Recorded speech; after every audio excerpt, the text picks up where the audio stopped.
밤길을 가로막은 덤프트럭, 아이들 머리 위로 내리쬐는 불빛, 그리고 나서지 말하는 협박 쪽지. 소문은 그녀를 범죄자로 만들었고 증거는 그녀를 영웅으로 만들었다. 오늘 당신이 보게 될 건 진짜 데이터와 블랙박스다. 숨막히는 진실. 지금 시작합니다. 야, 진짜 오래됐다. 전화기에서 흘러나오는 목소리는 여전히 싱거웠다.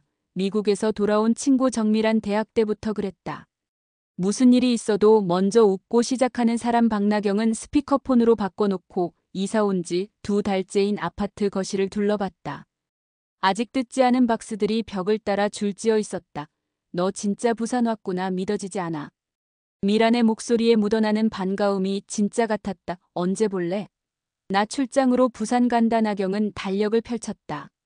산업안전 컨설턴트로 일하며 41년을 살아온 습관. 일정부터 확인한다. 다음 주 화요일부터 울산 조선소 프로젝트가 있었지만 그전엔 비교적 여유로웠다. 이번 주 금요일 어때? 저녁에 좋아. 그런데 나경아, 미란의 목소리가 살짝 낮아졌다. 너희 아파트 단지 요즘 좀 시끄럽다면서? 엄마가 그러던데. 나경은 베란다 쪽으로 시선을 돌렸다. 28층 아파트 베란다에서 내려다 보이는 단지 전경이 눈에 들어왔다. 깔끔하게 정리된 조경, 놀이터, 그리고 한창 공사 중인 출입구 주변. 며칠 전부터 주민 커뮤니티가 들끓고 있었다. 이사 오는 곳마다 뭔가 있더라. 나경은 짧게 웃었다. 입주자 대표가 출입구 위치 맘대로 바꾸고 안전 펜스도 없이 공사를 밀어붙인다고 하던데. 에이, 또 그런 거? 너 또 나서려고 하는 거 아니야? 미란의 목소리엔 웃음과 걱정이 반반씩 섞여 있었다. 대학 때부터 지켜본 나경이었다. 문제를 보면 그냥 지나치지 못하는 성격. 그것 때문에 좋은 일도 많았지만 피곤한 일도 적지 않았다. 아직 뭘 할 건지는 모르겠어. 일단 상황부터 파악해야지. 전화를 끊고 나경은 커피를 끓였다. 원두를 갈면서 창밖을 다시 내려다봤다. 오후 4시. 아이들이 학교에서 돌아오는 시간이었다. 몇몇 초등학생들이 정문 쪽으로 걸어오고 있었는데 공사 중인 구역 때문에 평소보다 돌아서 와야 했다. 덤프트럭 한 대가 아이들 바로 옆을 지나쳤다. 나경의 눈이 절로 좁아졌다. 직업병이었다. 20년 가까이 산업 현장의 안전을 점검해온 습관으로 위험 요소가 눈에 들어오면 자동으로 분석이 시작됐다. 공사 차량의 이동 경로, 보행자 동선, 가시거리, 조명 상태. 머릿속에서 체크리스트가 돌아갔다. 휴대폰을 들어 단지 주민 커뮤니티를 열어봤다. 며칠 전부터 출입구 공사 관련 게시물들이 올라오고 있었다. 입주자 대표 회의록 어디서 볼 수 있나요? 출입구 위치 바뀐 것도 주민 동의 없이 그냥 진행하는 건가요? 아이들 등하교 길인데 너무 위험해 보이네요. 대부분 질문이나 우려를 표하는 글들이었다. 그런데 댓글을 보니 분위기가 이상했다.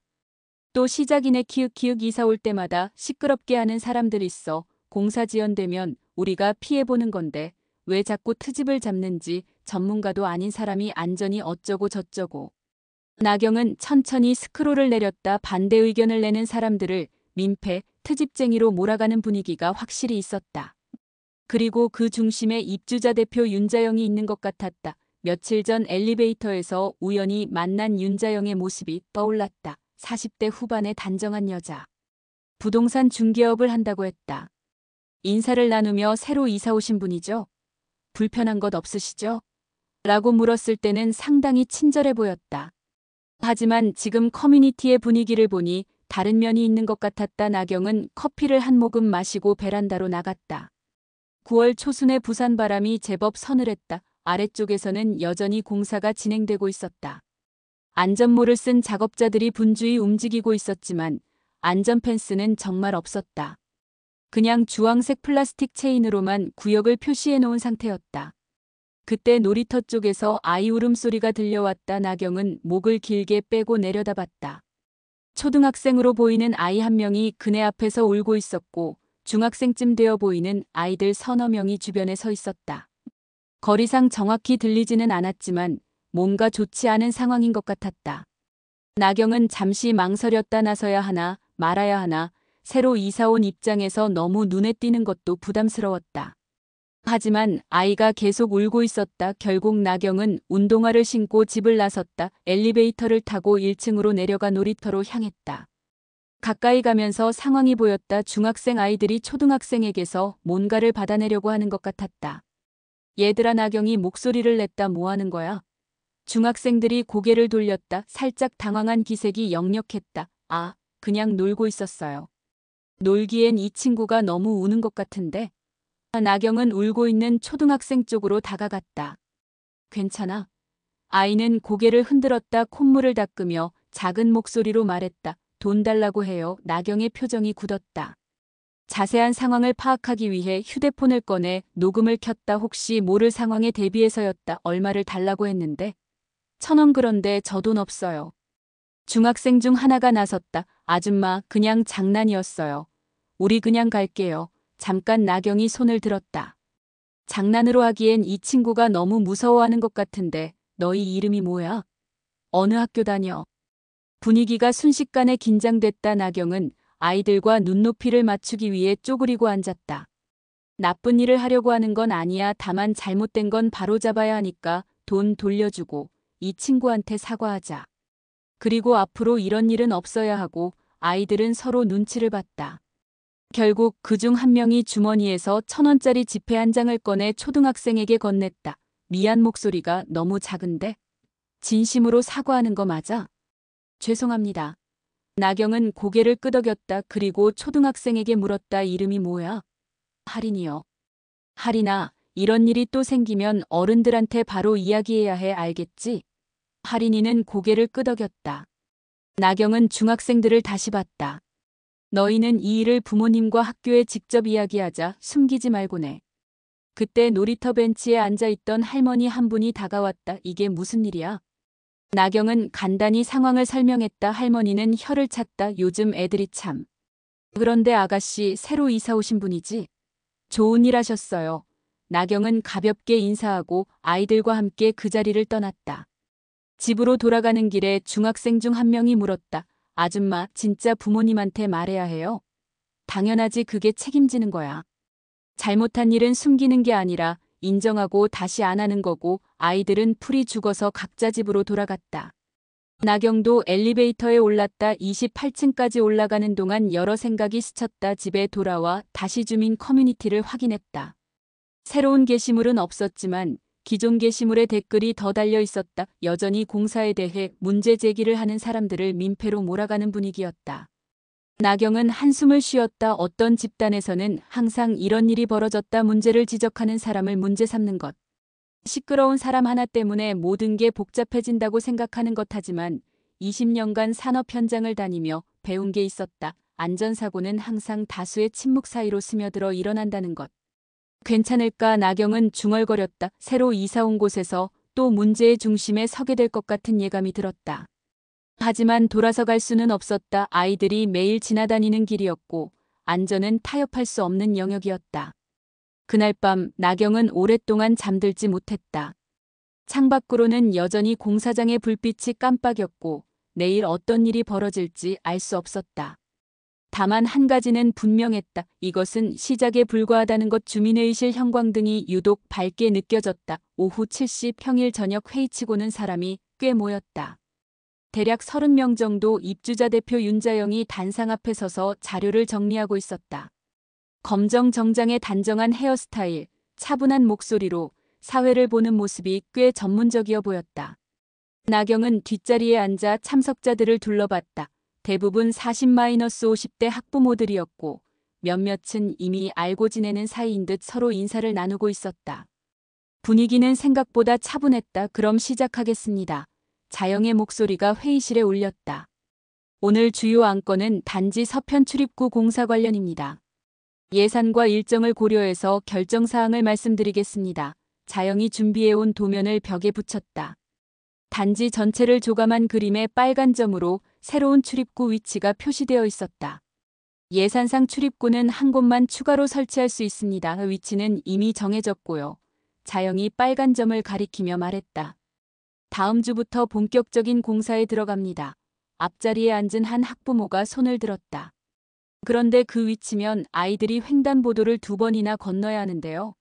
현재 정문으로도 충분히 이용 가능합니다. 추가 출입구는 말 그대로 추가 편의시설이에요.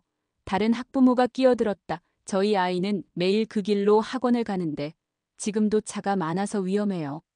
출입구가 생기면 더 복잡해질 것 같은데 자영은 잠시 미간을 찌푸렸다가 다시 미소를 지었다. 우려는 이해하지만 이미 구청 허가도 받았고 공사업체와 계약도 완료된 상황입니다.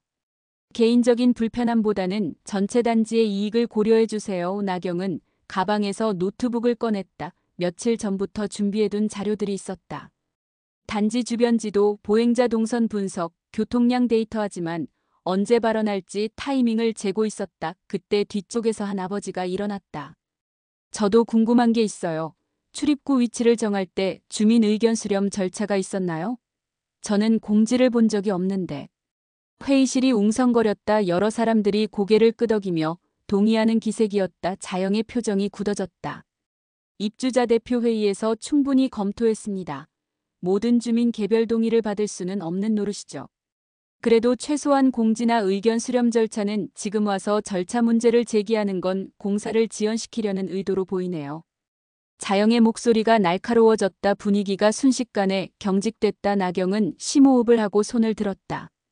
잠깐만요. 자료를 좀 보여드려도 될까요? 모든 시선이 나경에게 쏠렸다. 자영은 눈을 가늘게 뜨며 나경을 바라봤다. 누구시죠? 1206호 박나경입니다. 산업안전 컨설턴트로 일하고 있고요. 나경은 노트북을 들고 앞으로 나갔다. 미리 준비해둔 프레젠테이션을 켰다. 이것 좀 보세요. 현재 계획된 출입구 위치와 주변 보행자 동선을 겹쳐본 건데요. 화면에 단지 지도가 나타났다. 빨간 선으로 표시된 보행자 동선들이 복잡하게 얽혀 있었다. 오전 7시부터 8시 사이 등교 시간에 이 구역으로 집중되는 보행자가 약 80명 정도 됩니다. 여기에 새로운 출입구까지 생기면 잠깐요. 자영이 끼어들었다. 전문가 코스프레 말고 회의 방해하지 마세요. 이미 결정된 사안이라고 했잖아요. 회의실이 순식간에 조용해졌다. 나경은 잠시 말문이 막혔다. 전문가 코스프레라는 표현이 날카롭게 꽂혔다. 코스프레가 아니라 실제 데이터입니다. 나경이 차분히 대답했다. CCTV 영상을 분석해서 시간대별 보행자 수를 정확히 측정했고요. 나경은 다음 슬라이드로 넘겼다. 그래프와 수치들이 빼곡히 적힌 표가 나타났다. 특히 이 구간에 CCTV 사각지대가 3곳이 있어요. 야간 조도도 기준치 이하고요. 아이들 안전을 생각하면 안전하지 마세요. 자영의 목소리가 높아졌다. 뭔 일만 생기면 안전 타령이에요. 그럼 아무것도 못하겠네요. 앞자리에 앉은 몇몇 사람들이 자영 편에서 고개를 끄덕였다. 맞아요. 너무 예민하게 구는 거 아닌가요? 이미 허가도 다 받았는데 지금 와서 하지만 뒤쪽에서는 다른 목소리들도 나왔다. 그래도 아이들 다니는 길인데 한 번 더 생각해봐야 하는 거 아닌가요? 데이터까지 준비해 오셨는데 드러나 봅시다. 나경은 마지막 슬라이드를 켰다. 단지 주변 상가 분포도였다. 마지막으로 이것 좀 보세요. 새로운 출입구가 생기면 이쪽 상가로 유입되는 유동인구가 급증할 것 같은데요. 혹시 이 부분도 고려하셨는지. 자영의 얼굴이 확 굳었다. 지금 뭘 의심하려는 거예요? 의심이 아니라 질문입니다. 출입구 위치 결정에 어떤 기준들이 적용됐는지 궁금해서요. 회의실의 공기가 팽팽해졌다. 자영은 자료를 대충 걷어내며 말했다. 더 이상 시간 낭비는 안 하겠습니다. 이미 결정된 사안이고 다음 주부터 공사 들어갑니다. 한 학부모가 다시 손을 들었다. 그래도 한 번 더 검토해 볼 필요가 있는 것 같은데요. 안전 문제는 안전 문제 없어요. 자영이 단호하게 말했다. 괜한 불안감 조성하지 마세요. 그때 뒤쪽에서 한 할아버지가 일어났다. 아니, 그래도 주민이 이렇게 자료까지 준비해서 설명하는데 한번 들어봐야 하는 거 아니야? 맞아요. 너무 일방적인 것 같아요. 분위기가 점점 나경 쪽으로 기울기 시작했다.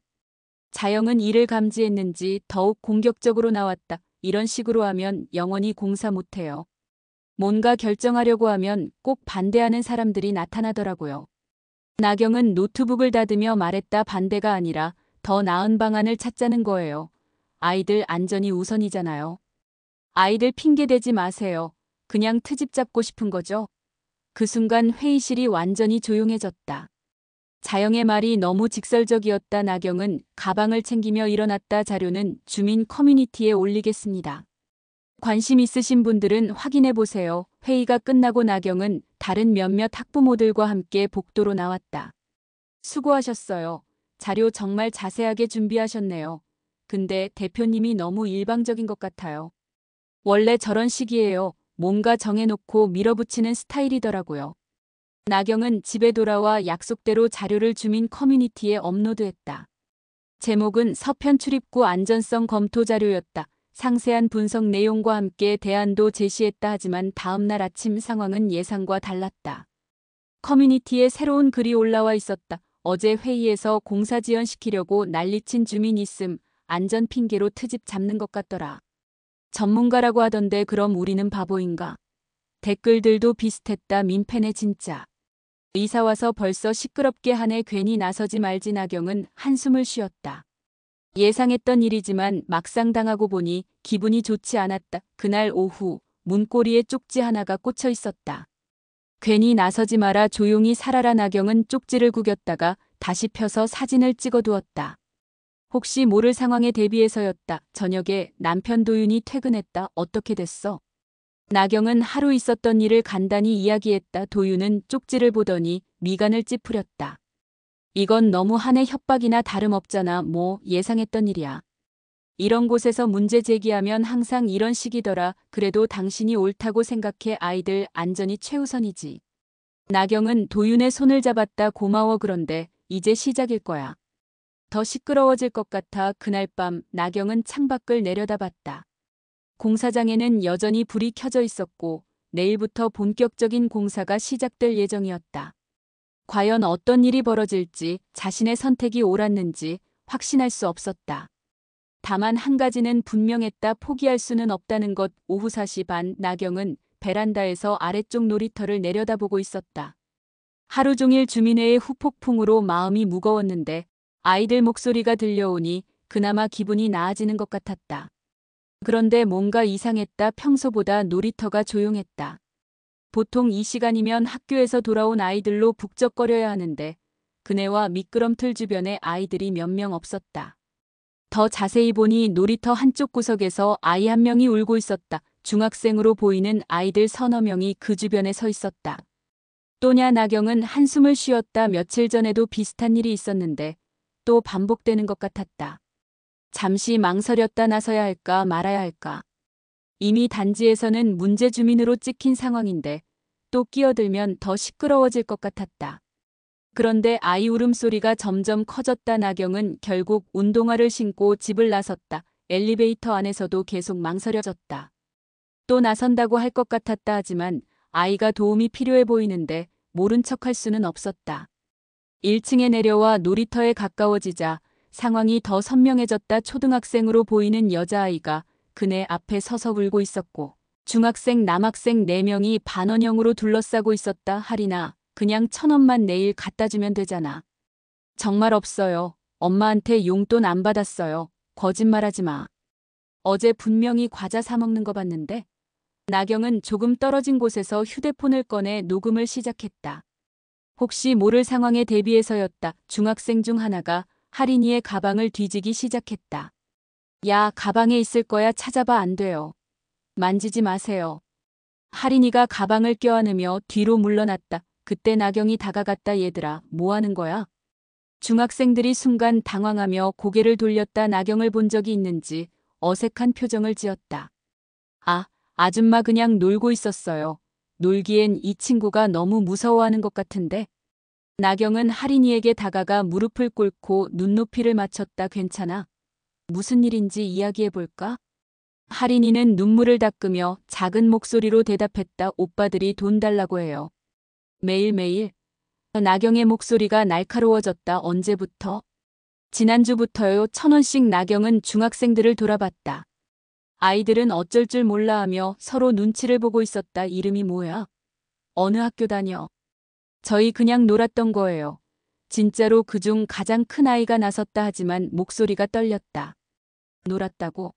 매일 돈을 요구하는 게 놀이야?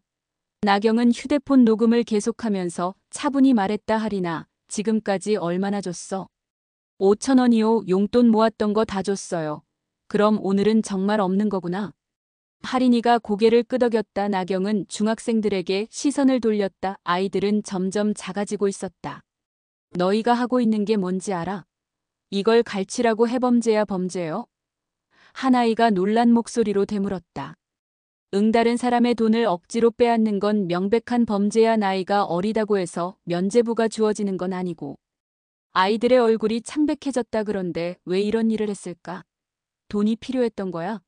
나경은 다그치기보다 이유를 물어봤다. 아이들 중 하나가 주저하며 입을 열었다. 저희 게임 아이템 사려고. 게임 아이템? 네. 그런데 용돈이 부족해서. 나경은 한숨을 쉬었다. 별것 아닌 이유였다. 하지만 할인이에게는 큰 고통이었을 것이다. 그럼 이제 어떻게 해야 할까? 너희가 생각해봐. 아이들은 서로 눈치만 봤다. 아무도 대답하지 않았다. 할인이한테 사과하고 그동안 받은 돈 돌려주고 다시는 이런 일 하지 않겠다고 약속해야 하지 않을까? 내 가장 큰 아이가 주머니에서 돈을 꺼냈다. 1,000원짜리 지폐 몇 장이었다. 할인아, 미안해. 여기 있는 거 다 줄게. 할인이는 무서워하며 돈을 받지 않으려고 했다. 괜찮아, 받아도 돼. 원래 내 돈이니까. 나경이 격려하자 할인이가 조심스럽게 돈을 받았다. 이제 제대로 사과해봐. 진심으로. 중학생들이 할인이 앞에 일렬로 서서 고개를 숙였다. 정말 죄송합니다. 다시는 이런 일 안 할게요. 목소리가 너무 작은데? 정말 반성하는 거 맞아? 죄송합니다. 이번엔 큰 소리로 외쳤다. 할인이가 조금씩 울음을 그쳤다. 그때 놀이터 벤치에 앉아있던 할머니 두 분이 다가왔다. 이게 무슨 일이야? 나경이 간단히 상황을 설명하자 할머니들이 혀를 찼다. 요즘 애들이 참 부모가 뭐 하는 거야? 할머님들, 아이들이 잘못을 인정하고 사과했으니까 이 정도로 마무리하면 어떨까요? 나경은 중학생들을 다시 봤다. 대신 조건이 있어. 너희가 할인이한테 한 일을 부모님과 학교에 직접 이야기해야 해. 아이들이 깜짝 놀랐다. 꼭 해야 돼요? 당연하지. 잘못한 건 숨기는 게 아니라 인정하고 책임지는 거야. 그래야 다시 안 하게 되고. 부모님이 많이 화내실 것 같은데. 화낼 수도 있지. 하지만 그게 당연한 거야. 너희가 한 일의 결과니까. 나경은 아이들에게 종이와 펜을 건넸다. 사과문을 써봐. 할인이한테. 그리고 부모님께. 아이들이 떨리는 손으로 사과문을 썼다. 글씨는 삐뚤빼뚤했지만 내용은 진솔했다. 할인이, 정말 미안해요. 무서웠을 텐데 다시는 안 그럴게요. 부모님, 제가 나쁜 일을 했어요. 혼내주세요. 사과문을 다 쓴 후 나경은 아이들을 집으로 돌려보냈다. 내일까지 부모님께 말씀드려. 그리고 학교에도 이야기하고. 알겠지? 네.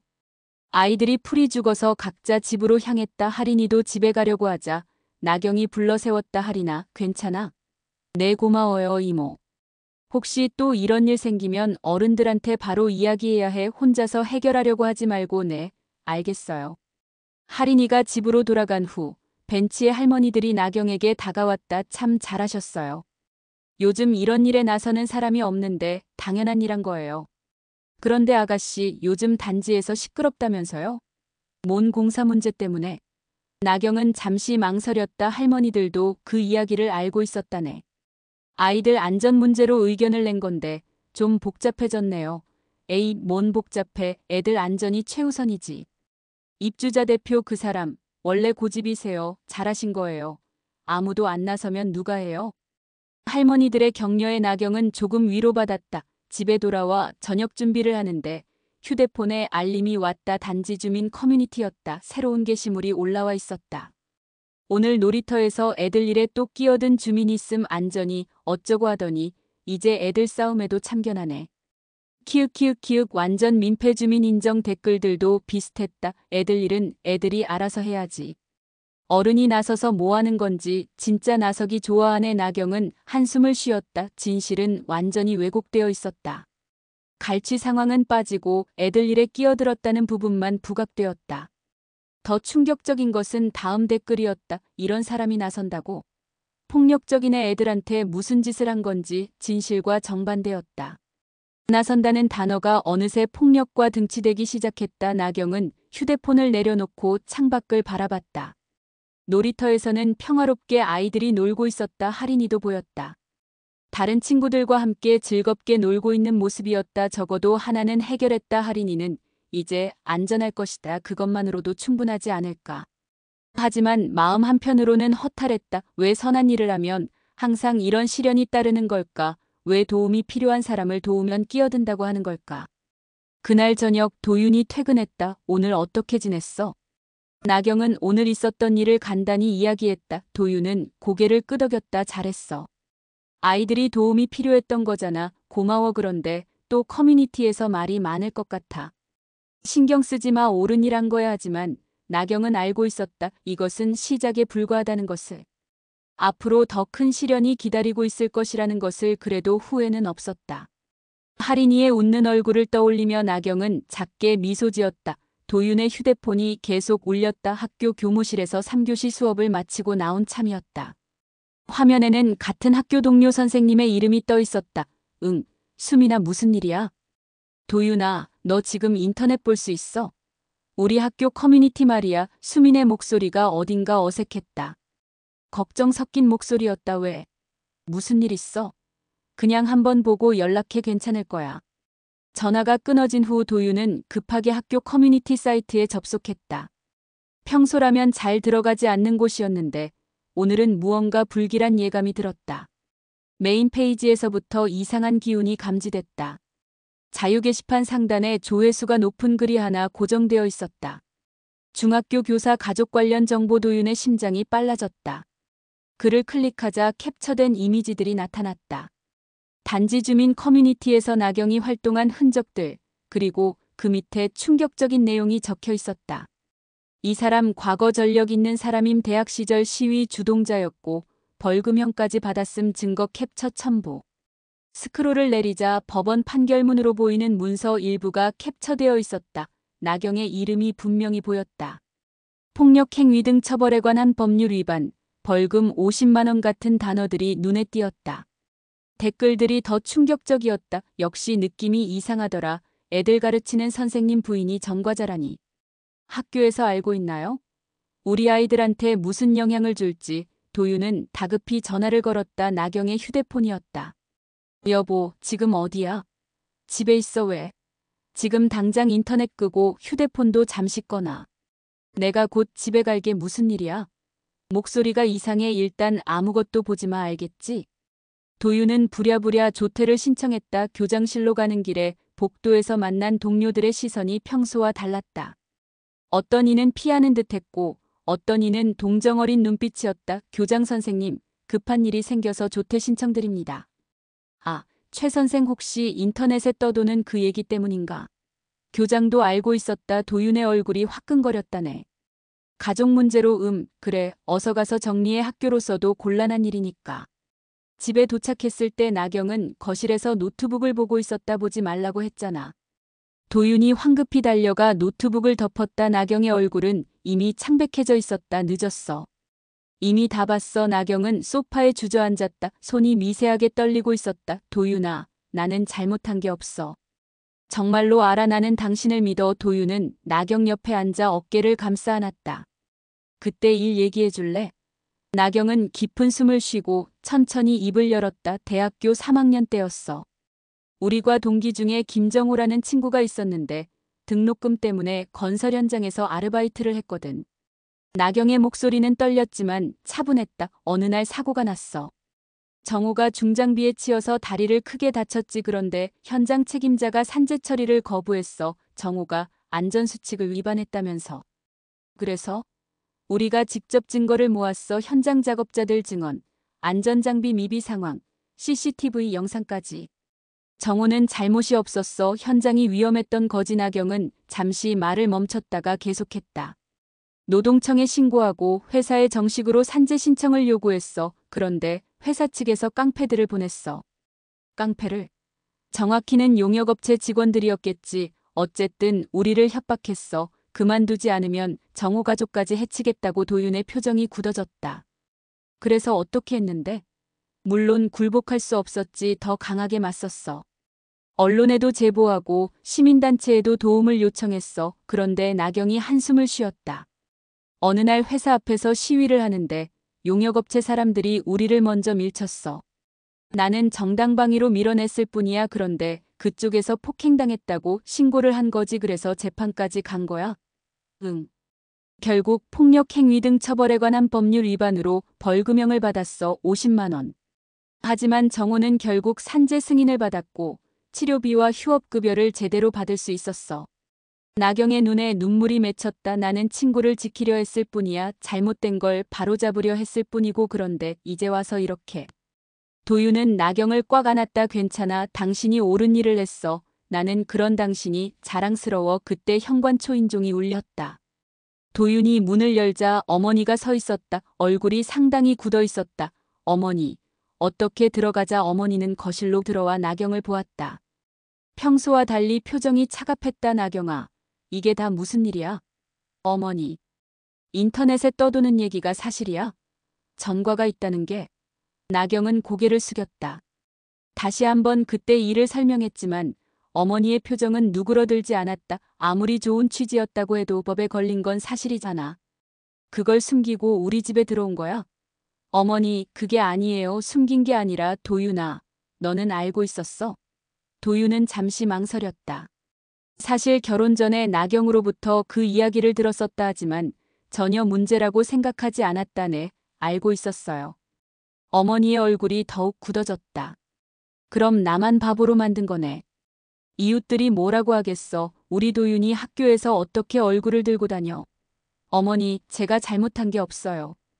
단지 친구를 도운 것뿐이에요. 세상은 그렇게 보지 않아. 전과는 전과야. 어머니의 목소리가 높아졌다. 그 순간 어머니가 가슴을 움켜잡으며 소파에 주저앉았다. 어머니. 도윤이 급히 달려갔다. 어머니는 숨을 거칠게 쉬며 이마에 식은땀을 흘리고 있었다. 병원에 가야겠어. 응급실에서 몇 시간을 기다린 끝에 의사의 진단을 들었다. 혈압이 급격히 올라 일시적으로 가슴 통증이 온 것이라고 했다. 큰 문제는 없지만 스트레스를 피하고 안정을 취해야 한다는 당부였다. 집에 돌아온 길은 무거웠다. 어머니는 별말 없이 자신의 방으로 들어갔고 나경과 도윤만 거실에 남았다. 미안해, 도윤아. 나경의 목소리는 작고 떨렸다. 당신 잘못이 아니야 하지만 도윤의 목소리에도 확신은 없었다. 학교에서의 시선, 어머니의 실망, 앞으로 감당해야 할 일들을 생각하니 막막했다. 당신 방식이 좀 요란해 보일 수 있어. 도윤이 조심스럽게 말했다. 나경은 그 말에 깊이 상처받았다. 요란하다는 표현이 가슴에 박혔다.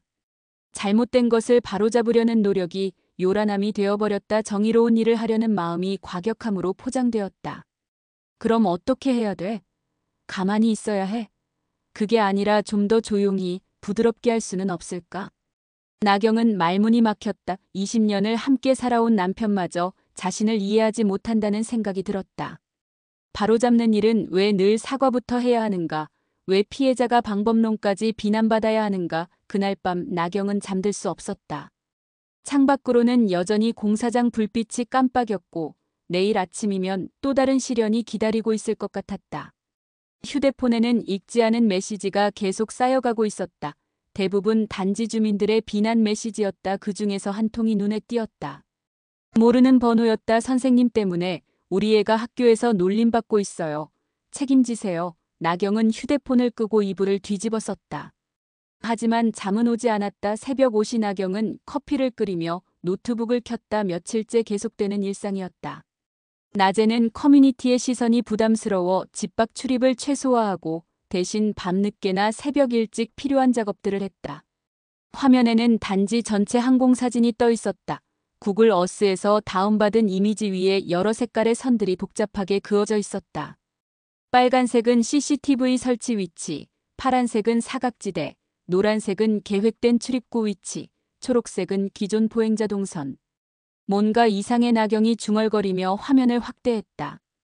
윤자영이 주장하는 새 출입구 위치에서 선을 그어보니 특정 방향으로만 사람들이 몰릴 것 같았다. 바로 단지 서쪽 상가 단지 쪽으로 새 탭을 열어 부동산 거래 사이트에 접속했다. 단지 주변 상가 임대 현황을 검색해봤다. 놀랍게도 서쪽 상가 단지의 공실률이 상당히 높았다. 12개 점포 중 7곳이 임대 희망 상태였다. 만약에 출입구가 여기 생기면. 나경은 계산기를 두드렸다. 단지 주민이 약 1200세대, 평균 3명씩 계산하면 3600명. 이 중 30%만 새 출입구를 이용한다고 해도 1,000명이 넘는 유동인구가 서쪽 상가로 흘러갈 것이었다. 의심은 확신으로 바뀌어갔지만 증거는 아직 불충분했다. 추측일 뿐이었다. 나경은 다른 방법을 생각해봤다. 부동산 중개업 관련 사이트에서 윤자영의 이름으로 검색해봤다. 몇 개의 매물 정보가 나왔다. 대부분 단지 주변이었는데 그중에 눈에 띄는 것이 있었다. 대성상가 101호, 102호, 임대문의 윤자영 공인중개사 정확히 서쪽 상가 단지 내의 점포들이었다. 나경은 스크린샷을 저장했다. 하지만 이것만으로는 부족했다. 윤자영이 중개업자니까 그 지역 매물을 다루는 것은 당연할 수도 있었다. 더 직접적인 연관성을 찾아야 했다. 온라인 등기부등본 발급 사이트에 접속했다. 대성상가 101호, 102호의 소유자를 확인해봤다. 101호 소유자 윤준혁, 102호 소유자 윤미경. 나경의 심장이 빨라졌다. 윤자영과 같은 성씨였다. 우연일 수도 있지만 가족일 가능성이 높았다. 더 파고 들어갔다. 소셜미디어에서 윤자영을 검색해봤다. 인스타그램 계정이 하나 있었는데 비공개 계정이라 내용은 볼 수 없었다. 하지만 팔로워 목록에서 힌트를 찾았다. 윤준혁, 윤미경이라는 이름이 보였다. 프로필 사진을 보니 가족 같았다. 윤준혁은 50대 남성으로 보였고 윤미경은 20대 후반 여성 같았다. 아마 윤자영의 남편과 딸인 것 같았다. 빙고하지만 여전히 결정적 증거는 아니었다. 가족이 소유한 상가의 유동인구를 늘리려고 출입구 위치를 조작했다는 확실한 증거는 없었다. 나경은 다른 각도에서 접근해보기로 했다. 공사업체 정보를 찾아봤다. 구청 홈페이지에서 건축허가 관련 공고를 뒤져봤다. 단지 출입구 공사 관련 입찰 공고가 있었다. 낙찰업체 주대한건설, 대한건설에 대해 검색해봤다. 중소건설업체였고 최근 몇 년간 주로 소규모 토목공사를 해온 회사였다. 입찰 과정을 자세히 들여다봤다. 총 5개 업체가 참여했는데 대한건설의 입찰가는 중간 정도였다. 최저가도 아니고 최고가도 아니었다. 그럼 왜 대한건설이? 입찰 심사 기준을 봤다. 가격 70%, 기술력 20%, 신용도 10%의 비중이었다. 대한건설은 가격에서는 3위였지만 기술력과 신용도에서 높은 점수를 받았다고 되어 있었다. 하지만 뭔가 석연치 않았다. 나경은 더 파고 들어갔다. 국가종합전자조달시스템 나라장터에서 대한건설의 최근 수주 내역을 확인했다. 놀랍게도 이 회사가 최근 6개월간 수주한 프로젝트들이 모두 단지 주변 지역이었다. 더 놀라운 것은 대한건설의 대표이사 이름이었다. 이윤석. 나경은 다시 부동산 사이트를 뒤져봤다. 윤자영의 중개업소 직원 명단에서 이윤석이라는 이름을 찾았다. 윤자영의 남편이었다. 모든 퍼즐이 맞춰지기 시작했다. 윤자영의 가족이 소유한 상가의 유동인구를 늘리기 위해 출입구 위치를 조정했고 남편의 회사가 그 공사를 따냈다. 완벽한 구조였다. 하지만 여전히 법적으로 문제가 되는 수준인지는 확실하지 않았다. 이해관계 충돌이나 특혜 의혹은 있지만 명확한 증거는 아니었다. 나경은 다른 증거를 찾기로 했다. 블랙박스 영상이었다. 며칠 전부터 단지 주민들에게 개별적으로 연락을 돌려 블랙박스 영상을 요청했다. 특히 출입구 공사 현장 주변을 지나다니는 차량들의 영상을 이미 몇몇 주민들이 협조해줬다. USB에 저장된 영상들을 하나씩 분석하기 시작했다. 첫 번째 영상, 지난주 화요일 오후 3시경 공사 현장에 덤프트럭이 진입하는 모습이 보였다. 문제는 안전 펜스가 없어서 보행자들이 위험에 노출되는 상황이었다. 두 번째 영상, 같은 날 오후 4시 초등학생들이 학교에서 돌아오는 시간대. 아이들이 공사 현장 바로 옆을 지나가야 하는 상황이 여러 번 포착됐다. 세 번째 영상이 가장 충격적이었다. 지난주 금요일 오후 5시. 한 초등학생이 공사 차량과 부딪힐 뻔한 아슬아슬한 순간이 찍혀 있었다. 다행히 큰 사고는 나지 않았지만 아이가 넘어져서 무릎을 다친 것 같았다. 이건 정말 위험해. 나경은 영상을 반복 재생하며 상황을 분석했다. 만약 출입구가 원래 계획된 위치에 만들어진다면 이런 위험한 상황이 매일 반복될 것이었다. 야간조도 측정도 빠뜨릴 수 없었다. 나경은 밤 10시에 집을 나서 단지 전체를 돌아다니며 휴대폰 앱으로 조도를 측정했다. 기존 정문 주변 평균 15-20럭스, 계획된 신규 출입구 주변 평균 5-8럭스. 보행자 안전을 위한 최소 기준이 10럭스인 점을 고려하면 신규 출입구 주변은 현저히 어두웠다. 어린이 보행 속도 데이터도 조사했다. 인터넷에서 관련 논문을 찾아 참고했다. 초등학생 평균 보행 속도 초당 1.2m. 성인 평균 보행 속도 초당 1.4m. 이 데이터를 바탕으로 신호등 대기 시간과 횡단보도 길이를 고려하면 아이들이 안전하게 건널 수 있는 시간이 부족할 가능성이 높았다. 모든 자료를 종합해서 나경은 안전 영향 보고서를 작성하기 시작했다. 제목 서편 출입구 건설에 따른 안전성 검토 및 개선한 일. 현황 분석 CCTV 사각지대 세 곳과 출입구 동선 중복. 야간 조도 기준 미달 평균 7럭스. 기준 10럭스 보행자 마이너스 차량 동선 충돌 지점 5곳 확인이. 위험 요소. 초등학생 등하교 시간대 안전사고 위험 증대 공사 차량 통행로와 보행로 분리 미흡 비상 상황 대응을 위한 공간 부족 3. 이해관계 의혹. 출입구 위치와 특정 상가 임대율 상관관계 공사업체 선정 과정의 투명성 문제 4. 개선한 출입구 위치 재검토 안전 펜스 설치 의무화. 야간 조명 보강 주민 의견 수렴 절차 정규화 보고서를 완성하는데 새벽 3시가 넘었다. 나경은 파일을 저장하며 깊은 숨을 쉬었다. 하지만 이 보고서를 어떻게 활용할지는 고민이었다. 그냥 커뮤니티에 올리면 또 트집이라고 할 것 같았다. 더 효과적인 방법이 필요했다. 그때 맘카페 관리자였던 박수진 씨가 생각났다. 며칠 전 개인적으로 연락이 와서 익명 루머 게시물들이 너무 심해서 고민이라고 했었다. 나경은 수진 씨에게 메시지를 보냈다. 안녕하세요. 출입구 관련해서 정리한 자료가 있는데 객관적으로 검토해 보실 수 있나요? 루머성 글들은 임시 블라인드 처리를 부탁드려도 될까요? 30분 후 답장이 왔다. 자료 보내주세요. 검토해 보겠습니다. 사실 저도 요즘 익명 게시물들 때문에 스트레스가 심해서요. 나경은 보고서를 첨부해서 보냈다. 그리고 지금까지 수집한 블랙박스 영상들도 함께 압축해서 보냈다. 새벽 4시. 나경은 마지막으로 창밖을 내려다봤다. 공사장에는 여전히 불이 켜져 있었고 내일이면 또 다른 하루가 시작될 것이었다. 확신은 아직 이르다. 증거는 조각조각이다. 명예훼손은 순간이다. 하지만 포기할 수는 없었다. 진실은 언젠가 드러날 것이고 그때까지는 견뎌내야 했다. 주민 임시총회를 개최합니다. 단지 곳곳에 붙은 공고문을 보며 나경은 깊은 숨을 쉬었다. 맘카페 관리자 박수진의 도움으로 며칠 전부터 준비해온 순간이었다. 수진이 나경의 보고서를 검토한 후 이건 모든 주민이 알아야 할 내용이라며 임시총회 개최를 제안했던 것이다. 토요일 오후 2시 단지 내 커뮤니티 센터 대강당. 평일 회의와는 차원이 다른 규모였다. 약 200명 가까운 주민들이 모였다. 나경은 뒷자리에 앉아 가슴 뛰는 소리를 들었다. 윤자영이 단상에 올라 마이크를 잡았다. 여전히 자신감 넘치는 표정이었다. 안녕하세요, 주민 여러분. 오늘 갑작스럽게 임시총회가 열린 이유는 일부 주민의 악의적인 루머 때문입니다. 시작부터 공격적이었다. 자영은 준비해온 자료를 스크린에 띄웠다. 지난 몇 주간 가짜뉴스와 추측성 의혹들이 커뮤니티에 퍼져 주민들의 불안을 조성하고 있습니다. 오늘 이 자리에서 명확히 해명하겠습니다. 앞자리에 앉은 몇몇 주민들이 고개를 끄덕였다. 자영의 지지층인 것 같았다.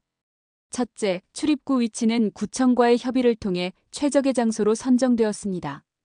개인적 이익을 위한 결정이 아닙니다. 둘째, 공사업체 선정은 공정한 입찰을 통해 이루어졌습니다. 어떤 특혜나 로비도 없었습니다. 셋째, 안전 문제는 이미 충분히 검토되었고 관련 기관의 승인을 받았습니다. 자영의 해명은 막힘없이 이어졌다 하지만 구체적인 근거는 제시하지 않았다. 마지막으로 일부 주민이 퍼뜨리는 억측과 의혹에 더 이상 휘둘리지 마시기 바랍니다. 공사 지연으로 인한 피해는 결국 우리 모두가 감당해야 합니다. 박수가 터졌다. 하지만 전체 절반 정도만 박수를 쳤다. 나머지는 무표정하거나 불편한 기색이었다. 이제 질문 받겠습니다. 한 학부모가 손을 들었다. 그럼 구청 협의 과정의 회의록이나 안전성 검토 보고서를 볼 수 있을까요? 자영의 표정이 잠시 굳었다. 그런 내부 자료는 공개하기 어렵습니다. 민감한 정보들이 포함되어 있어서요. 뒤쪽에서 다른 주민이 일어났다. 그럼 공사업체 입찰 과정은 어떻게 공개할 수 있나요? 투명성이 중요하잖아요. 입찰 과정은 이미 관련 기관에서 승인받았습니다. 문제 없습니다. 대답은 계속 추상적이었다. 구체적인 자료나 증거는 제시하지 않았다. 그때 수진이 일어났다.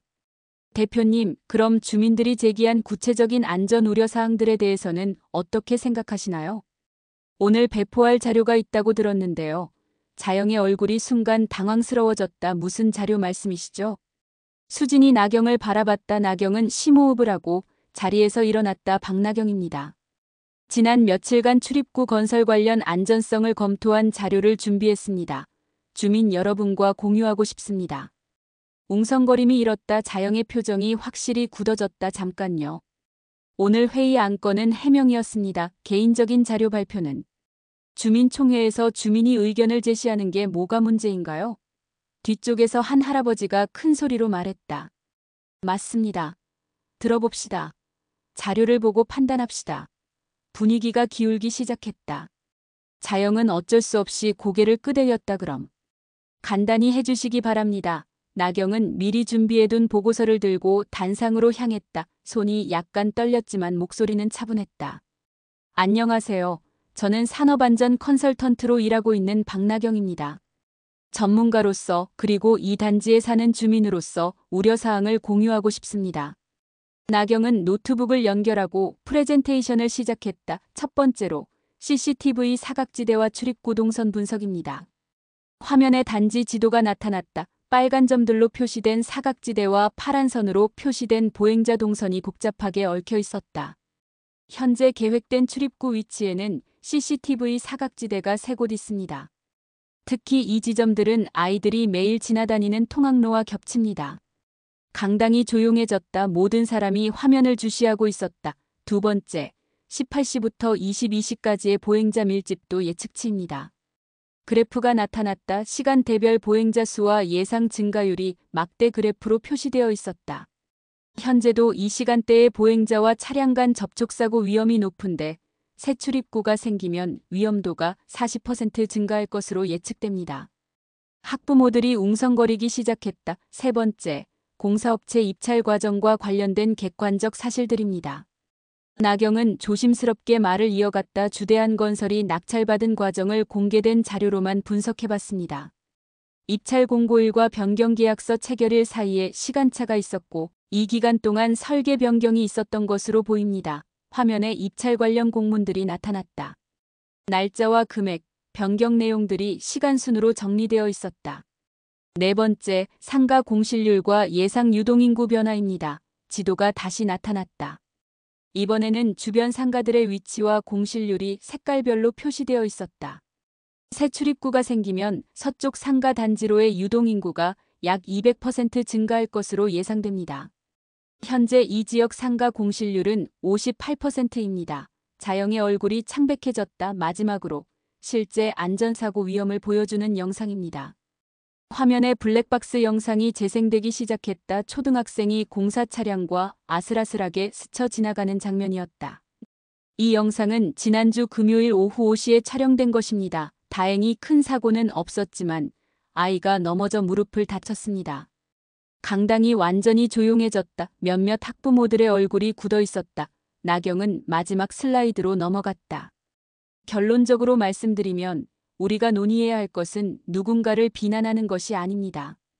데이터를 보고 최선의 결정을 내리는 것입니다. 나경은 잠시 숨을 고르고 마지막 말을 했다. 안전은 누군가의 체면이 아니라 모두의 권리입니다. 우리 아이들의 안전을 위해 다시 한번 검토해 주시기 바랍니다. 나경이 마이크를 내려놓자 강당이 조용했다. 그 침묵이 몇 초간 이어지더니 뒤쪽에서 박수가 터져나왔다. 처음에는 몇 사람만 쳤는데 점점 더 많은 사람들이 박수를 쳤다. 결국 강당 전체에서 박수가 울려 퍼졌다. 자영은 당황한 기색을 감추지 못했다. 지금 이 자료들의 출처가 정확한지 확인이 필요합니다. 개인이 수집한 자료를 그때 앞자리에 앉았던 한 아버지가 일어났다. 출처가 뭐가 중요합니까? 내용이 사실인지가 중요하죠. 저희 아이도 그 길로 다니는데 위험하다는 게 확실하면 바꿔야죠. 맞습니다. 아이들 안전이 최우선이에요. 다시 검토합시다. 목소리들이 터져나왔다. 분위기가 완전히 뒤바뀌었다. 한 할머니가 일어나서 말했다. 우리가 뭘 모르고 사는 줄 알아? 어떤 출입구가 어떤 상가로 연결되는지 다 보여. 그냥 솔직하게 말하지 그래. 자영은 입을 다물었다. 더 이상 변명할 말이 없는 것 같았다. 수진이 다시 마이크를 잡았다. 그럼 오늘 논의된 내용을 바탕으로 출입구 위치 재검토를 위한 새로운 위원회를 구성하는 게 어떨까요? 찬성. 좋습니다. 곳곳에서 동의하는 목소리가 나왔다. 반대하시는 분 계신가요? 자영은 고개를 숙인 채 대답하지 않았다. 몇몇 지지자들도 조용히 앉아 있었다. 그럼 만장일치로 통과되었습니다. 박수가 다시 한번 터져나왔다. 총회가 끝나고 나경은 여러 주민들에게 둘러싸였다. 정말 고생 많으셨어요. 덕분에 진실을 알게 됐네요. 처음에는 뭔가 과하다고 생각했는데 오늘 보니 정말 필요한 일이었어요. 우리 아이들 지켜줘서 고마워요. 나경은 감사의 말들을 들으며 뿌듯함을 느꼈다 하지만 마음 한편으론 복잡했다. 자영의 실망한 표정이 계속 생각났다. 집에 돌아와서 도윤에게 오늘 있었던 일을 이야기했다. 정말 잘했어. 자랑스러워. 도윤이 나경을 안아주었다. 그런데 자영 씨가 많이 실망스러워 보이더라. 당연하지. 자신의 잘못이 공개된 거니까 그래도 처음부터 악의가 있었던 건 아닐 수도 있잖아. 도윤은 잠시 생각하더니 말했다. 그래도 결과적으로 투명하지 못했던 건 사실이야. 변화가 필요했어. 그날 밤 단지 커뮤니티는 완전히 다른 분위기였다. 오늘 총회 정말 의미 있었습니다. 박나경님 정말 대단하세요. 전문성에 감탄했습니다. 처음에는 오해했는데 죄송해요. 정말 필요한 일이었네요. 물론 일부 비판적인 댓글도 있었다. 너무 일방적으로 몰아붙인 것 같아요. 대표님도 나름 열심히 했는데. 하지만 전체적으로는 긍정적인 반응이 훨씬 많았다. 나경은 휴대폰을 내려놓고 창밖을 바라봤다. 공사장은 여전했지만 내일부터는 뭔가 달라질 것 같았다. 오래 걸린 싸움이었지만 결국 진실이 승리했다. 데이터가 추측을 이겼고 투명성이 권위를 이겼다 하지만 나경은 알고 있었다. 이것은 끝이 아니라 새로운 시작이라는 것을. 월요일 오전 10시 나경은 베란다에서 아래쪽을 내려다보고 있었다. 공사장에 구청 차량 2대가 주차되어 있었고 안전모를 쓴 공무원들이 현장을 둘러보고 있었다. 주말 임시총회 이후 48시간 만에 일어난 변화였다. 휴대폰이 울렸다. 맘카페 관리자 수진이었다. 나경 씨, 지금 뉴스 보고 계세요? 무슨 뉴스요? 지역 케이블 뉴스에서 우리 단지 나왔어요. 주민 제보로 안전점검 실시 이런 제목으로 나경은 급히 인터넷으로 뉴스를 찾아봤다. 정말 있었다. 부산 해운대구 아파트 단지에서 주민이 제기한 안전 우려로 구청 합동 안전점검이 실시됐습니다.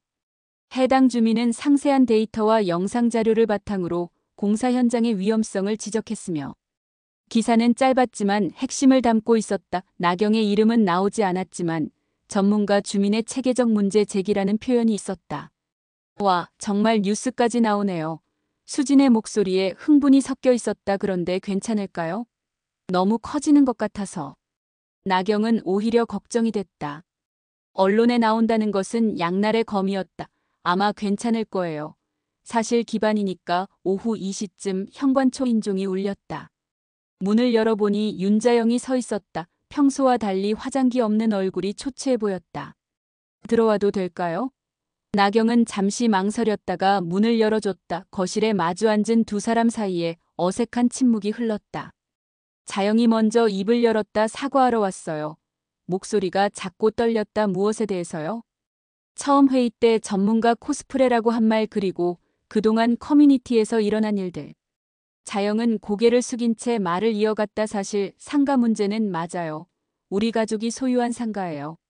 나경은 예상했던 말이지만 직접 들으니 충격이었다. 처음에는 정말 단지를 위한다고 생각했어요. 출입구가 하나 더 생기면 모든 주민이 편할 거라고. 그런데 어느 순간 자영이 말을 멈췄다. 눈가가 촉촉해져 있었다. 어느 순간 개인적인 이익이 먼저 생각나더라고요. 상가 공실률이 높으니까 유동인구가 늘어나면 좋겠다는 생각이. 그러면서 점점 합리화하게 됐어요. 남편분의 회사가 공사를 맡은 것도. 자영이 고개를 끄덕였다. 그것도 우연은 아니었어요. 미리 정보를 알고 있었으니까 준비할 수 있었죠. 하지만 입찰 자체는 공정했어요. 다만 설계 변경이 있었을 때 유리하게 대응할 수 있었죠. 정보를 미리 알고 있었으니까. 나경은 복잡한 심정이었다. 분노보다는 안타까움이 먼저 들었다. 그럼 안전 문제는 정말 고려하지 않으셨던 건가요? 아니에요. 처음에는 정말 고려했어요. 하지만 점점 대수롭지 않게 생각하게 됐어요. 조금 불편하더라도 큰 문제는 없겠지 이런 식으로. 자영의 목소리가 더욱 작아졌다. 박나경 씨 자료를 보고 나서야 깨달았어요. 제가 얼마나 위험한 일을 하려고 했는지. 나경은 차를 끓여왔다. 자영에게 컵을 건네며 말했다. 사과는 받아들여요. 하지만 이미 일어난 일들을 되돌릴 수는 없어요. 알아요. 그래서 대표직에서 사퇴할 거예요. 나경이 놀란 표정을 지었다. 꼭 그럴 필요는 아니에요. 주민들 신뢰를 잃었는데 어떻게 계속할 수 있겠어요. 그리고 자영이 잠시 머뭇거리더니 말했다. 그동안 박나경 씨를 힘들게 한 것도 죄송해요. 커뮤니티에서 일어난 일들 제가 직접 한 건 아니지만 분위기를 만든 건 사실이니까. 그런 분위기는 어디서나 있어요. 문제를 제기하는 사람을 문제로 보는 건. 나경은 차를 한 모금 마시며 말했다. 사실 저도 처음에는 확신이 없었어요. 혹시 제가 너무 예민한 건 아닌가, 괜히 시끄럽게 하는 건 아닌가 하는 생각도 들었고. 그럼에도 끝까지 하셨잖아요. 포기할 수 없었어요. 아이들 안전이 걸린 문제였으니까. 두 사람은 잠시 조용히 차를 마셨다. 자영이 다시 입을 열었다. 혹시 앞으로도 단지 일에 계속 참여하실 건가요?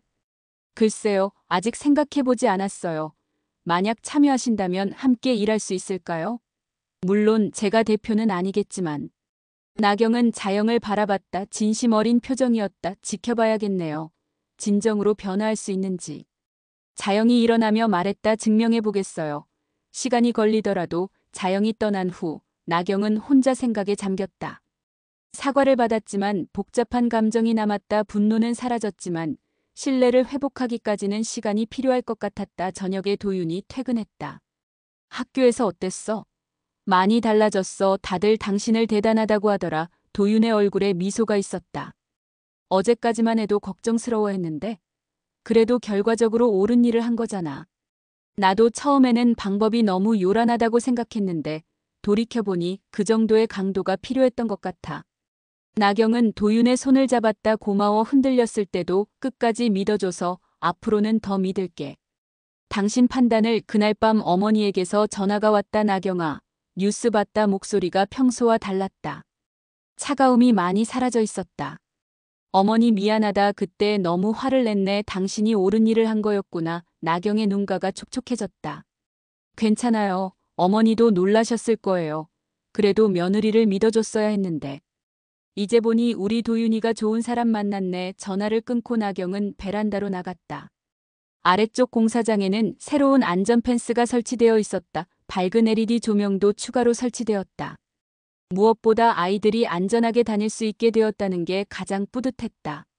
며칠 후 새로운 입주자 대표 회의가 열렸다. 자영은 약속대로 사퇴했고 새로운 위원회가 구성됐다. 나경도 안전분과 위원으로 참여하게 됐다. 첫 회의에서 출입구 위치가 재결정됐다. 원래 계획보다 50m 떨어진 곳, CCTV 사각지대가 없고 조명이 충분한 곳이었다. 모든 위원이 만장일치로 동의했다. 놀이터 옆벽에도 더 밝은 LED 조명이 설치됐다. 저녁 시간에도 아이들이 안전하게 놀 수 있게 됐다. 그런데 정작 중요한 변화는 다른 곳에서 일어났다. 며칠 전 할인이를 괴롭혔던 중학생들이 찾아왔다. 부모들과 함께였다. 안녕하세요. 저희가 그때. 아이들은 떨리는 목소리로 사과했다. 그리고 놀라운 이야기를 했다. 저희가 학교 봉사 프로그램에 참여하기로 했어요. 놀이터 청소하고 어린 동생들 놀아주는 일이요. 정말요? 네. 그리고 용돈도 모아서 할인이한테 선물 사드렸어요. 작은 인형 하나였지만 마음이 담겨 있었다. 잘했네. 정말 자랑스러워. 나경이 아이들의 머리를 쓰다듬어 주었다. 의모 중 한 분이 말했다. 선생님 덕분에 우리 아이가 많이 달라졌어요. 잘못을 인정하고 책임지는 법을 배웠어요. 아이들이 스스로 한 일이에요. 그래도 계기를 만들어 주신 건 선생님이시잖아요. 아이들이 돌아간 후 나경은 생각했다. 사과문은 공기처럼 금방 흩어지지만 안전펜스와 등불은 오래 남는다. 하지만 더 오래 남는 것은 아이들이 배운 것들이었다. 잘못을 인정하고 책임지는 법, 다른 사람을 배려하는 마음. 저녁에 단지를 한 바퀴 돌아봤다. 새로 설치된 조명들이 밝게 빛나고 있었다. 놀이터에서는 아이들이 늦은 시간까지 안전하게 놀고 있었다. 할인이도 보였다. 다른 친구들과 함께 그네를 타며 즐겁게 웃고 있었다. 며칠 전의 두려움은 완전히 사라진 것 같았다. 나경은 깊은 숨을 쉬었다. 부드럽고 조용한 어둠 속에서 어제보다 덜 위험한 길들이 숨을 쉬고 있었다. 싸움은 끝난 게 아니었다. 앞으로도 크고 작은 문제들이 생길 것이고 그때마다 누군가는 목소리를 내야 할 것이었다. 하지만 오늘은 버틸 이유가 분명했다. 아이들의 웃음소리가 그 이유를 말해주고 있었다. 집으로 돌아가는 길에 나경은 작게 미소 지었다. 내일도 여전히 싸워야 할 일들이 있겠지만 오늘 하나씩 바뀐 것들이 쌓여서 더 나은 내일을 만들어갈 것이었다. 현관문을 열며 나경은 중얼거렸다. 이제는 덜 나설 거야. 더 정확히 나설 거고 그것이 지난 몇 주간 배운 가장 큰 교훈이었다. 무작정 나서는 것이 아니라 정확한 근거를 가지고 필요한 때에 나서는 것, 그리고 혼자가 아닌 함께하는 것. 창밖으로 보이는 단지의 밤은 어제보다 더 밝고 안전했다. 나경아, 정말 미안해. 이렇게 늦게 약속 잡게 돼서. 정미란의 목소리에는 여전히 그 특유의 싱거운 웃음이 묻어 있었다. 3주 전 전화통화 이후로 계속 미뤄왔던 만남이었다. 그 사이 너무 많은 일이 있었다. 괜찮아. 나도 바빴어. 나경은 해운대 바닷가가 보이는 카페 창가 자리에 앉아 미란을 기다렸다. 토요일 오후 4시, 겨울바다는 잔잔했지만 바람이 제법 차가웠다. 도윤도 함께 오기로 했다. 미란이 남편도 데려와 오랜만에 인사하고 싶어라고 했기 때문이었다. 아마 그동안 있었던 일들을 미란이 어느 정도 알고 있는 것 같았다. 미안, 늦었지? 미란이 들어왔다. 여전히 대학 때와 비슷한 모습이었다. 약간 허리가 두툼해진 것 빼고는 거의 그대로였다. 전혀 안 늦었어. 도윤이는 주차하고 올 거야. 두 사람은 서로를 바라보며 웃었다. 15년 만의 만남이었지만 어색하지 않았다. 너 진짜 똑같네. 변한 게 없어. 무슨 소리야. 나 완전 늙었어. 아니야. 눈빛이 똑같아. 여전히 뭔가 분석하고 있는 그런 눈. 미란이 앉으며 나경을 찬찬히 들여다봤다. 그런데 많이 힘들었다면서? 엄마한테 들었어. 나경은 커피를 한 모금 마시며 대답했다. 뭐, 이제 어느 정도 정리됐어. 진짜? 그럼 다행이네. 처음 전화했을 때만 해도 목소리가 좀 어두웠는데. 그때 도윤이 들어왔다. 미란은 반갑게 일어나 인사했다. 와, 형부. 정말 오랜만이에요. 미란 씨, 잘 지내셨어요? 미국 생활은 어땠어요? 힘들었죠. 그런데 덕분에 많은 걸 배웠어요. 특히 한국이 얼마나 좋은 나라인지. 세 사람이 자리에 앉자 분위기가 한결 편해졌다. 미란이 먼저 입을 열었다. 그런데 나경아, 이번에 정말 대단한 일을 했다면서? 뉴스에까지 나왔다고 하던데 누가 그래? 우리 엄마 부산 사는 친구가 있거든. 그 친구가 너희 단지 얘기를 하더래. 누군가 정말 용감하게 나서서 문제를 해결했다고. 나경은 당황스러웠다. 벌써 그런 식으로 소문이 난 것 같았다. 그냥 필요한 일을 한 것뿐이야. 필요한 일? 그게 쉬웠을 것 같아? 너 성격 내가 아는데. 미란이 의미심장하게 웃었다. 무슨 뜻이야? 대학 때부터 그랬잖아. 문제를 보면 그냥 지나치지 못하는 성격. 그것 때문에 고생도 많이 하고. 도윤이 끼어들었다. 맞아요. 이번에도 그랬어요. 처음에는 제가 말렸거든요. 너무 눈에 띄는 것 같아서. 그럼 지금은 자랑스러워요. 정말. 도윤이 나경의 손을 잡았다. 미란이 두 사람을 번갈아 보며 웃었다. 좋네. 부부가 서로 지지해주는 모습이 미국에서 보니까 이런 게 정말 중요하더라. 미국에서는 어떻게 지냈어? 처음에는 정말 힘들었지. 언어도 문제였고 문화도 다르고. 그런데 시간이 지나면서 깨달은 게 있어. 미란이 잠시 창밖을 바라보더니 말을 이어갔다. 우리가 당연하게 생각하는 것들이 사실은 누군가의 노력으로 만들어진 거더라. 시민의식이나 투명성 같은 것들 말이야. 어떤 의미로? 미국 사람들은 문제가 생기면 정말 적극적으로 나서 시의회 참석하고 탄원서 내고 시위도 하고 그런 게 일상이야. 그래서 시스템이 제대로 돌아가는 거고. 나경이 고개를 끄덕였다. 여기서는 그런 게 나선다고 비판받잖아. 맞아. 그게 문제야. 문제를 제기하는 사람을 문제 삼는 문화. 나도 미국 가기 전에는 그냥 조용히 살아야 한다고 생각했거든. 도윤이 물었다. 그럼 미국에서는 어떤 경험을 하셨어요? 우리 동네에 공원을 새로 만드는 문제가 있었어. 시에서는 주차장으로 쓰겠다고 했는데 주민들이 반대한 거야. 미란의 목소리에 흥미가 실렸다. 그래서 어떻게 됐는데? 주민들이 모여서 데이터를 모았어. 아이들 놀이공간 부족 현황, 대기질 개선 효과, 부동산 가치 상승 효과까지. 정말 체계적으로 나경이 한 것과 비슷하네. 그래서 나경이 한 일이 더 대단하게 느껴져. 혼자서 그 모든 걸 다 했잖아. 나경이 손을 저었다. 혼자 한 게 아니야. 도와준 사람들이 있었어. 그래도 시작은 내가 한 거잖아. 그게 제일 어려운 일이야. 세 사람은 잠시 조용히 커피를 마셨다. 창밖으로는 겨울바다가 잔잔하게 펼쳐져 있었다. 미란이 다시 입을 열었다. 그런데 앞으로는 어떻게 할 거야? 계속 이런 일에 관여할 거야? 나경은 잠시 생각했다. 글쎄, 예전처럼 무작정 나서지는 않을 것 같아. 무슨 뜻이야? 이제는 덜 나설 거야. 하지만 더 정확히 나설 거고. 도윤이 나경을 바라보며 미소 지었다. 그 말을 몇 번 들었지만 들을 때마다 뿌듯했다. 좋은 말이네. 무작정 싸우는 게 아니라 전략적으로 접근한다는 뜻. 비슷해. 감정적으로 반응하지 말고 데이터와 사실에 기반해서, 그리고 혼자 하지 말고 함께 할 수 있는 방법을 찾는 거지. 미란이 고개를 끄덕였다. 그거 정말 중요해. 미국에서 본 것 중에 인상 깊었던 게 그거였어. 시민사회의 힘이 개인의 영웅주의가 아니라 집단적 지혜에서 나온다는 건 맞아. 이번에도 결국은 주민들이 함께했기 때문에 가능했던 일이야. 그때 나경의 휴대폰에 메시지가 왔다. 할인이 어머니였다. 선생님, 할인이가 꼭 전해달라고 해서요. 오늘 학교에서 친구를 도와줬다고 자랑하네요. 선생님 덕분에 우리 아이가 많이 달라졌어요. 감사합니다. 나경이 메시지를 읽고 미소 지었다. 뭐야? 할인이라는 아이 있거든. 이번 일의 시작점이 된 아이야. 나경이 간단히 할인이 이야기를 해주었다. 괴롭힘 당하던 아이를 도와준 일부터 지금까지의 변화까지 와. 정말 의미 있는 변화네. 아이들이 바뀌는 게 제일 중요하잖아. 맞아. 사실 그게 가장 뿌듯해. 안전 펜스나 조명도 중요하지만 아이들이 배운 것들이 더 소중하지. 도윤이 덧붙였다. 학교에서도 달라졌어요.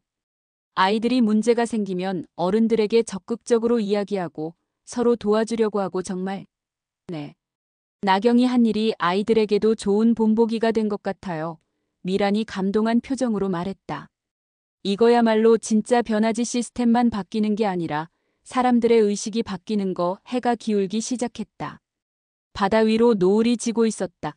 시간 진짜 빨리 가네. 미란이 시계를 보며 말했다. 더 있어도 되는데. 아니야, 오늘은 이 정도면 충분해. 대신 자주 만나자.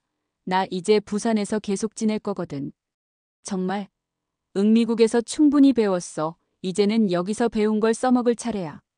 세 사람은 카페를 나와 바닷가를 걸었다. 찬바람이 불었지만 상쾌했다. 나경아. 미란이 갑자기 걸음을 멈추고 나경을 바라봤다. 뭐야? 넌 여전하네. 또 그 소리야. 뭐가 여전한데? 대학 때도 그랬거든. 뭔가 문제가 생기면 그냥 지나치지 못하고 끝까지 파고들고, 그것 때문에 고생도 하지만 결국은 다 해내고. 나경이 웃었다. 그때는 젊어서 무서운 줄 모르고 한 거야. 지금도 마찬가지야. 나이 먹었다고 달라진 건 없어. 다만 더 지혜로워진 것뿐이지. 도윤이 두 사람의 대화를 들으며 웃었다. 맞아요. 저도 그렇게 생각해요. 나경이가 지혜로워졌어요. 무슨 지혜? 언제 나서야 하고 언제 물러서야 하는지, 어떻게 하면 더 효과적으로 할 수 있는지. 그런 걸 알게 됐죠. 나경은 바다를 바라보며 깊은 숨을 쉬었다. 아직도 확신은 없어.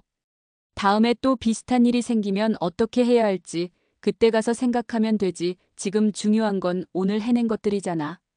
미란의 말에 나경이 고개를 끄덕였다. 해가 완전히 지고 바다 위로 별들이 하나둘 나타나기 시작했다. 집에 가자. 세 사람은 주차장으로 향했다. 다음에는 언제 볼까? 곧 연락할게. 나도 이제 부산 사람이니까 자주 보자. 미란과 헤어지고 집에 가는 길, 도윤이 말했다. 좋은 친구네. 미란 씨 중 오랜 친구야.